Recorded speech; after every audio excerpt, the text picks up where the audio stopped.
Je pense que je suis un mélange de rationalité et d'irrationalité, si je puis dire, au sens où on l'entend généralement. J'ai fait des études extrêmement sérieuses, scientifiques, et j'adore la science et j'adore la logique scientifique. En même temps, j'ai toujours été passionné par... J'ai aussi fait un métier de journaliste économique et financier qui est plutôt dans la logique, la rationalité. J'ai donné beaucoup de conseils boursiers, financiers et tout ça, qui sont tout à fait, je dirais, rationnels. À côté de ça, j'ai toujours été passionné par le surnaturel, que j'appellerais plutôt du surnormal, parce qu'il ne me paraît pas du tout aussi surnaturel que ce que les gens disent. C'est en fait les méchants, ceux qui n'aiment pas l'irrationnel, qui l'attaquent. Et quand j'avais 7 ans, ma sœur aînée me lisait dans mon lit les contes d'Edgar Poe. Edgar Poe, c'est quand même assez spécial, c'est très très beau, et je me suis emparé, je vivais à l'époque aux États-Unis, j'étais élevé en anglais, et j'ai dévoré toute la littérature fantastique américaine et anglaise en l'espace de, disons, une dizaine d'années. Et Dieu sait qu'il y en a, ils adorent les histoires de fantômes, les contes de terreur, etc. Et tout ça, c'est évidemment du surnaturel. Et les fantômes, ça me paraissait assez évident. Je ne suis pas sûr d'y croire, mais en tout cas, je trouvais ça normal, pas du tout choquant de m'intéresser à ce genre de sujet. Et en avançant en âge, je me suis mis à m'intéresser à la démonologie, au vaudou, aux vampires. Je suis un spécialiste des vampires. D'ailleurs, on est tous cernés par des vampires. Il y a toujours plein de gens qui veulent lui sucer le sang, métaphoriquement, bien entendu, parce qu'il n'y a pas de vrais vampires dans notre monde. C'est tout ça pour dire qu'en fait, j'avais une espèce de double vie, une vie qui était tout à fait logique, classique, conventionnelle. Je suis marié à 25 ans, j'ai eu 4 enfants, j'ai divorcé 25 ans plus tard. Bon, tout ça, c'est très conventionnel, mais j'avais un chemin de vie qui était aussi très orienté vers ce qui était paranormal, surnaturel. D'ailleurs, la preuve, c'est que mon mariage a été plus ou moins téléguidé par le défunt grand-père de mon ex-femme qui, en parlant à travers une table tournante, a dit à mon ex-femme jeune fille qu'elle épouserait François de Witt. Vous voyez, c'est amusant. C'est anecdotique, mais c'est plus qu'anecdotique. Donc toute ma vie, je me suis penché sur ces sujets que la science réprouve, en tout cas la science contemporaine réprouve, mais que les scientifiques du 19e siècle adoraient.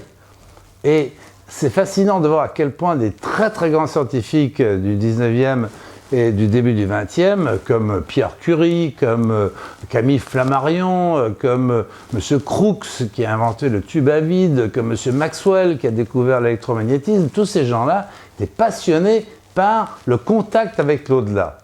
C'était surtout ça qui les intéressait. Aujourd'hui, on s'intéresse à la télépathie, on s'intéresse à la psychokinèse, à un tas de trucs, mais qui sont des qualités d'ici-bas et pas de l'au-delà.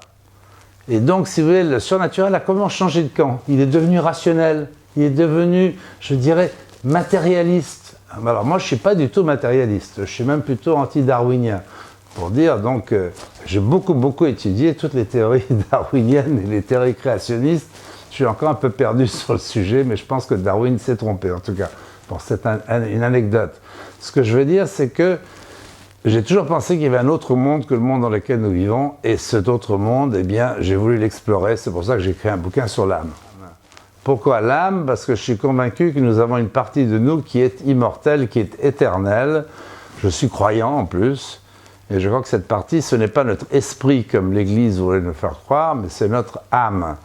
Et donc, j'ai voulu enquêter sur l'âme. Et ça c'est merveilleux comme sujet. Pour moi, ça a été le plus beau sujet que j'ai traité de toute ma vie. Je ne me suis jamais autant amusé et j'ai mené l'enquête. J'avais déjà mes souvenirs personnels, j'avais beaucoup de choses que j'avais lues, mais je suis parti sur Google à chercher des mots-clés, à rapprocher intuition et M. Nietzsche, qu'est-ce qu'il avait à dire sur le sujet. Ça a l'air hors sujet, mais l'intuition ramène au sujet, justement. L'inné et l'acquis ramènent au sujet. L'inné et l'acquis, on n'est pas uniquement notre inné et notre acquis, on a quelque chose de plus.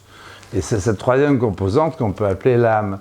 Donc j'ai enquêté sur ce sujet, et plus j'allais, plus j'ai découvert des choses absolument magnifiques sur le fait que non seulement nous avions, vous et moi, une âme, parce que vous en avez autant une que moi, mais en plus, nos âmes, elles viennent dans le monde avec un projet, et nous l'oublions, ce projet.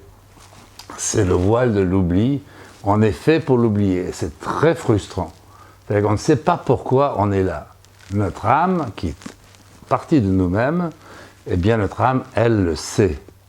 Et c'est ça qui est fascinant. Il faut que je dirais, le projet de vie, c'est de découvrir pourquoi notre âme s'est incarnée dans le corps qui est le nôtre. Pourquoi elle est venue dans notre famille. Très important. J'ai 4 enfants.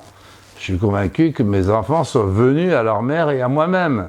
Et d'ailleurs, ils sont tous les 4 convaincus de ça aussi, ce qui est plutôt sympathique. Donc j'ai réussi à les persuader que, contrairement à ce que souvent les enfants disent, vous savez, quand ils sont adolescents, ils disent « j'ai jamais demandé à naître ». Ben, c'est pas vrai du tout, ils ont demandé à naître.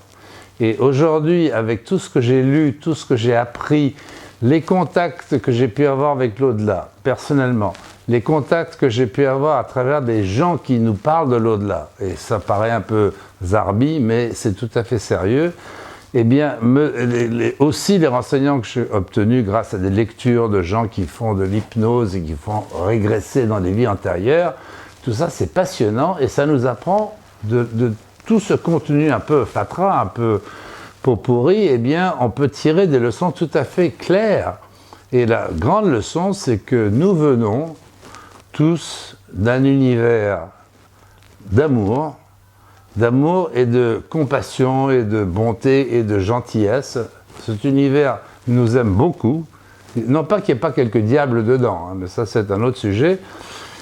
Cet univers nous aime et quand nous arrivons dans le monde, c'est pour répandre de l'amour. Et là, on l'oublie parce qu'on a un ego dans notre cerveau, on a aussi un corps humain qui a des besoins, qui a des désirs, etc.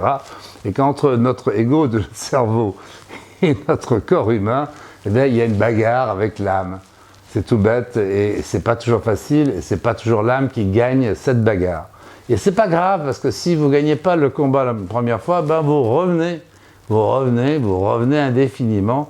Et donc la migration des âmes, j'y crois. Je ne crois pas du tout à la réincarnation à l'hindouiste, obligatoire, systématique, rapide, etc. Je ne crois pas beaucoup au karma même d'ailleurs.